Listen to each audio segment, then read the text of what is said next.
अस्सलाम वालेकुम। मैं हूं प्रोफेसर अदील अजमत, आपको एक और वीडियो में खुशामदीद करता हूं। आज की वीडियो का टॉपिक है Israel and it's exposed deterrent. Total military terms में बात करूंगा और आपको बताऊंगा कि कैसे इजराइल ने अपना सबसे बड़ा नुकसान किया इस बैटल में, वॉर में। It is becoming a war now. It started with a strike and it is becoming a war. बहुत बड़ा नुकसान किया इजराइल की standing before striking into Iran और उसकी आपकी स्टैंडिंग में जमीन और आसमान का फर्क है। कैसे, मैं आपको बताऊंगा। पहले तो हम ये बात करेंगे इजराइल के परसेप्शन क्या थी अरब वर्ल्ड में and the world in large and particularly the Arab world. अगर हम बात करें जो अरब इजराइल स्कर्मिशेस एंड वॉर्स होती रही हैं उसमें इजराइल ने जिस तरीके से डोमिनेट किया तमाम की तमाम में, खुसूसन मैं कुछ चीजें गिनवाऊंगा आपको। खुसूसन पहले जो एक प्रीएम्प्टिव एयर स्ट्राइक की जिसमें बहुत से अरब कंट्रीज के फाइटर जेट्स को जमीन पे ही तबाह कर दिया गया और एक प्रीएम्प्टिव स्ट्राइक हुई, वो एयरफोर्स के एक हिस्ट्री में एक बहुत अहम मकाम रखती है और उस चीज को एक्सेप्ट करना पड़ेगा कि उन्होंने एक बहुत करेजियस प्रीएम्पशन की और उसके कॉन्सिक्वेंसेस बहुत हो सकते थे, लेकिन they took the sort of a gamble and the gamble paid off. वहां से इनका डिटरेंट बनना शुरू हुआ पूरी दुनिया में। इजरायली एयरफोर्स का एक नाम बना, इजराइल मिलिट्री का एक नाम बना, एक डिटरेंस उन्होंने शो किया। फिर हम आते हैं बाकी वॉर्स की तरफ और हम देखते हैं कि जिस तरीके से इन्होंने इराक के एटमी प्रोग्राम को खत्म किया, again using the air force in the strike role, तो किस तरीके से इजराइल के मुतल्लिक तमाम की तमाम दुनिया एक परसेप्शन बनाकर बैठ गई। और वो ऑफ कोर्स परसेप्शन ये थी कि इजराइल के पास ये कैपेबिलिटी है कि वो बहुत स्मार्ट तरीके से बहुत शॉर्ट ड्यूरेशन में कॉन्फ्लिक्ट्स को एंड कर लेता है, अपने ऑब्जेक्टिव्स को अचीव कर लेता है और खुसूसन एयर सुपीरियोरिटी के थ्रू। तो ये डिटरेंस था और ये तमाम ममालिक में, चाहे वो वेस्टर्न कंट्रीज हो चाहे वो मुस्लिम कंट्रीज हो, उसमें ये चीज एक्सेप्टेड नॉर्मली थी, दे एक्सेप्ट इट और नॉट, कि इजरायली एयरफोर्स और Israel defence forces they have the capability of striking any nation. ठीक है, हमें भी अपने न्यूक्लियर प्रोग्राम को जब हम लोगों ने ब्लास्ट करना था, हम लोगों ने टेस्ट करना था, तो our F-16 flew day and night, क्योंकि हमें भी डर था कि ये कोई ना कोई स्ट्राइक उस पैटर्न पे जिस पैटर्न में इराक में की थी पाकिस्तान पे भी कर सकता था। तो एक कॉन्सेप्ट था, एक डिटरेंस था, एक इनकी रेप्यूटेशन थी और यही रेप्यूटेशन इंडियन एयरफोर्स और इंडियन आर्म फोर्सेस की भी थी बिफोर द ऑपरेशन सिंदूर। ठीक है, अब मैं इनको जबरदस्ती नहीं मिला रहा, लेकिन हम इस चीज को मानते हैं कि इंडियन आर्म फोर्सेस की एक दुनिया में स्टैंडिंग थी। अब ये एक डिफरेंट चीज है कि आपके मुताबिक वो क्या स्टैंडिंग थी, हमारे मुताबिक क्या स्टैंडिंग थी, लेकिन थी। It's a big budget arm forces. इनके पास एयरफोर्सेस जो है, उनका जो बजट है, उनके जो वॉर प्लेन्स हैं, स्टेट ऑफ द आर्ट है। हम ये नहीं कहते कि वो फजूल है, लेकिन इजराइल तो पिनेकल पे था ना।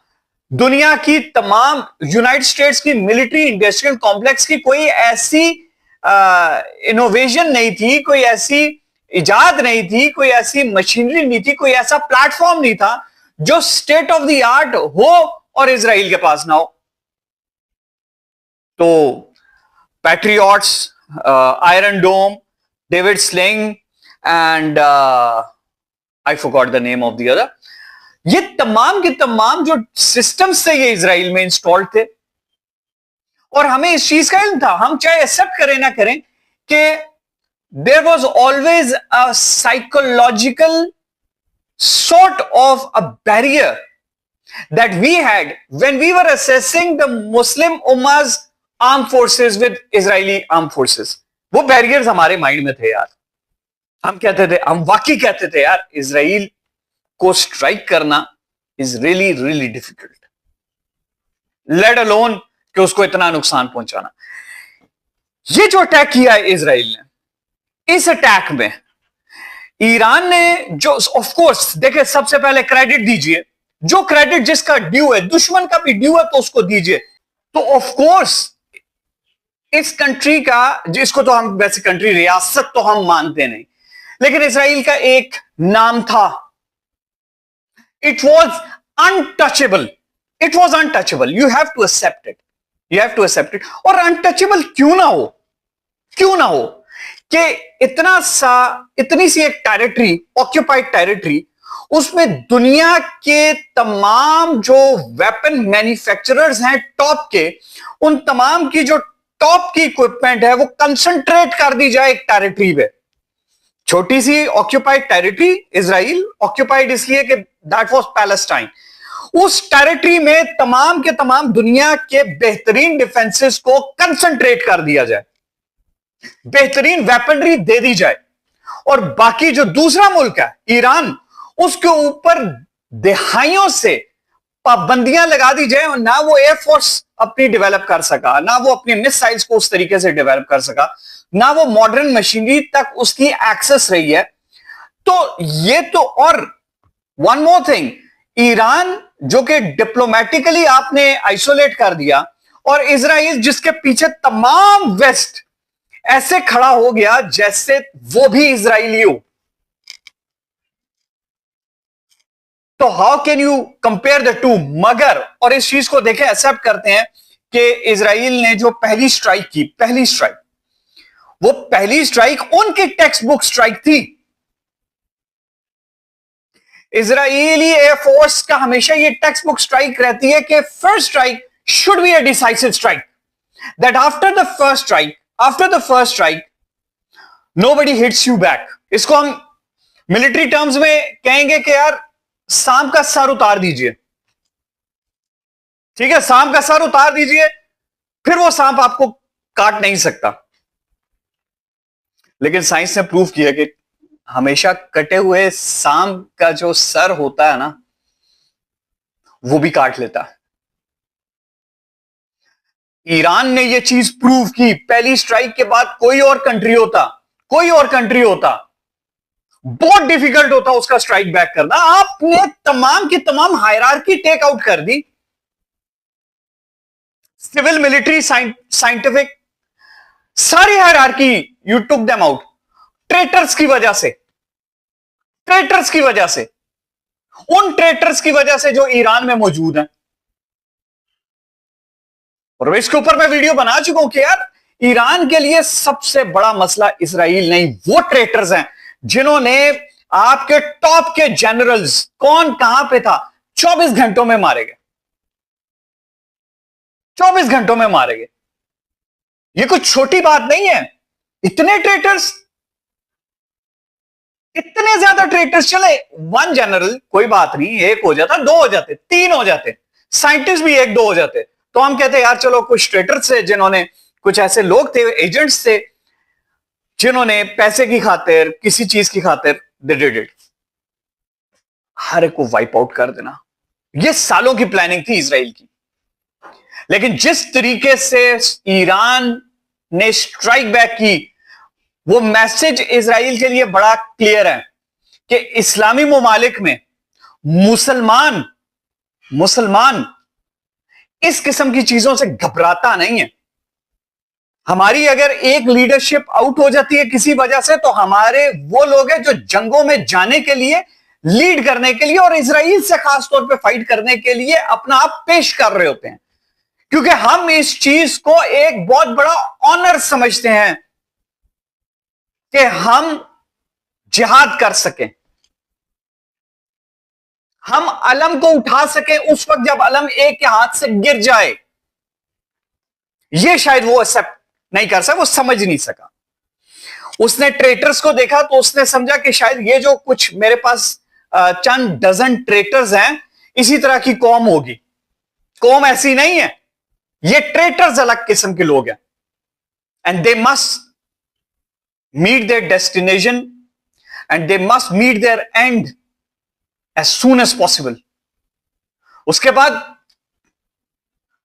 बाद की ना आपने और असैसिनेशंस भी की। आपने देखा एक कमांडर जाता है दूसरा आता है, एक जाता है दूसरा आता है। यहां पे कमी नहीं है। यहां पे यह भी हो सकता है कि एक कमांडर जो गया उससे ज्यादा डेडिकेटेड, उससे ज्यादा एबल, उससे ज्यादा जज्बे वाला कमांडर सामने आ जाए। तो इजराइल ने सबसे बड़ी चीज जो लूज की, वो कोई बिल्डिंग लूज करना नहीं है, वो हॉस्पिटल्स लूज करना नहीं है। वो हॉस्पिटल्स भी, वो जो बताते हैं मीडिया पे, जी हॉस्पिटल्स पे हमला कर दिया, छोड़ दीजिए छोड़ दीजिए, ये वेस्टर्न मीडिया को ही ये बातें आप बताएं, वही बाय करेंगे। जर्मनी में बैठे लोग बाय करेंगे, अमेरिका में बैठे लोग बाय करेंगे, अरब कंट्रीज और ये तमाम बाकी जो दुनिया, जो सेंसिबल दुनिया है, चाहे वो इसी फर्स्ट वर्ल्ड की क्यों ना, वो सब समझती है, वो सब समझती है। याद है ना जब आप लोग गजा में स्ट्राइक करते थे, अस्पतालों में कहते थे ये अस्पताल नहीं है, ये हमास के जो है नीचे सुरंगें बनी हुई है, ये हमास के लोगों ने ह्यूमन शील्ड्स बनाया हुआ है। तो बातें आपके पास रिवर्स होके वापस आ रही हैं, ठीक है। And now you are playing the victim card. अभी वेट करें, अभी आप वेट करें, अभी तो रिस्पांस ईरान का आने शुरू हुआ है। और मैं अपने व्यूअर्स को बता दूं, ये इतना कुछ सिंपल नहीं है कि अमेरिका वॉर में एंटर हो जाएगा, ऐसे एंटर हो जाएगा जैसे कि गल्फ में पहले एंटर हो गया, इराक के खिलाफ, अफगानिस्तान के खिलाफ। Things have changed, things have changed now. वो वेपन्स ऑफ मैस डिस्ट्रक्शन वाली कहानियां जो है ना, वो खत्म हो गई हैं। चाइना और रशिया को पता है कि अब अगर एक्ट ना किया तो ये इनके इंटरेस्ट्स को भी हार्म कर रही है, और हार्म करना नहीं है, it is like cutting their influence sphere into pieces. ये कभी नहीं होने देंगे। ये जो हम सोचते हैं कि जी पाकिस्तान क्यों सामने, भाई आपको क्या पता कि किस किस लेवल पे क्या क्या मदद हो रही हो, मुझे भी नहीं पता। लेकिन मुझे इस चीज का यकीन है कि statesman, political leaders, military leaders किसी भी मुल्क के हों, ये जो हम लोग बात करते हैं ना कि ये सोए हुए हैं, ये कट ऑफ हैं, इनको आवाम से, ये बातें आम फहम बातें होती हैं। कोई सोया नहीं होता, कोई आवाम से डिस्कनेक्टेड नहीं होता, ना डिस्कनेक्टेड होने देते हैं। या आपके जो डीप स्टेट भी होता है, ये डीप स्टेट प्रोटेक्ट करता है स्टेट के इंटरेस्ट को, हमें अच्छा लगे ना लगे, प्रोटेक्ट करता। इट मेक्स श्योर कि हुक्मरान भी उस जो नेशनल ब्रॉडर ऑब्जेक्टिव्स हैं उनको रिस्पेक्ट करें, ऑनर करें। कर रहे हैं मदद और करते रहेंगे, करते रहेंगे, लेकिन तरीका कार डिफरेंट है। वेस्ट तो खुल के सामने आता है, ठीक है, वो दुनिया के बहुत ही बड़े बड़े जो इकोनॉमिक एक्टिविटीज हैं उनको चला रहे हैं, मुसलमानों की कुछ मजबूरियां हैं, लेकिन उनमें रहते हुए भी ईरान को we are providing full support. सबसे बड़ा जो नुकसान 2025 में दो ममालिक ने अपना किया, वो अपनी डिटेरेंस को शो किया, उनकी वीकनेसेस, उन्होंने अपनी वीकनेसेस पूरी दुनिया के सामने एक्सपोज किया। पहले इंडिया ने पाकिस्तान के खिलाफ ऑपरेशन सिंदूर लॉन्च करके सबसे बड़ी अपनी वल्नरेबिलिटी शो की। मानिए ना, वल्नरेबिलिटी शो की। आज उनके एनालिस्ट, जो सीरियस एनालिस्ट हैं, वो आपस में बैठ के क्या बातें करते हैं, हमारा नुकसान कितना हुआ। पाकिस्तान ने डिप्लोमेटिकली सक्सेस हासिल की, मिलिटरली सक्सेस हासिल की, दुनिया एक्सेप्ट कर रही है। हमारे फील्ड मार्शल आसिम मुनीर को बुलाया गया यूनाइटेड स्टेट्स। ये कोई फखर की बात नहीं है कि डोनाल्ड ट्रंप ने बुला लिया तो बहुत फखर की बात है, लेकिन जनरल इंटरनेशनल कम्युनिटी में एक्सेप्टेबिलिटी हो रही है। ये हो गया पहला नुकसान जो इंडिया ने अपना किया। दूसरा बड़ा नुकसान जो इजराइल ने अपना किया ईरान के साथ इस वॉर को स्टार्ट करके, ये बहुत बड़े नुकसान आता है। इजराइल की अब वो स्टैंडिंग नहीं है जो उसने ईरान के ऊपर अटैक करने से पहले उसकी स्टैंडिंग थी, नहीं है। अरब कंट्रीज में भी नहीं है। वो कंट्रीज जो खामोश बैठी थी, to be frank and honest, वो कंट्रीज जो खामोश बैठी थी वेस्ट से डर के, इजराइल की पावर से डर के, दे आर थिंकिंग कि यार ये तो इतना बड़ा शेर नहीं है जितना बड़ा शेर हमने इसको समझा हुआ था. It's not a big deal any more. और आप देखिएगा, this is a wake up call for all the Arab countries. उनको पता चलता जा रहा है यार ये इट इज नॉट इनविंसिबल, ये इनविंसिबल नहीं है. और आने वाले दिनों में यह भी इंशाल्लाह प्रूव होगा कि अमेरिका भी अगर किसी कॉन्फ्लिक्ट में उतर आए वेस्ट की तमाम बैकिंग के साथ, यूके तो पहले से अपने उसने एयरक्राफ्ट भेजे हुए हैं, यह भी इनविंसिबल नहीं है. आने दे, वक्त आगे आता जाएगा, मैं आपको ब्रीफ करता रहूंगा. तो do like, subscribe and support professor Adeel Azmat. अपना बहुत ख्याल रखें. अल्लाह हाफिज.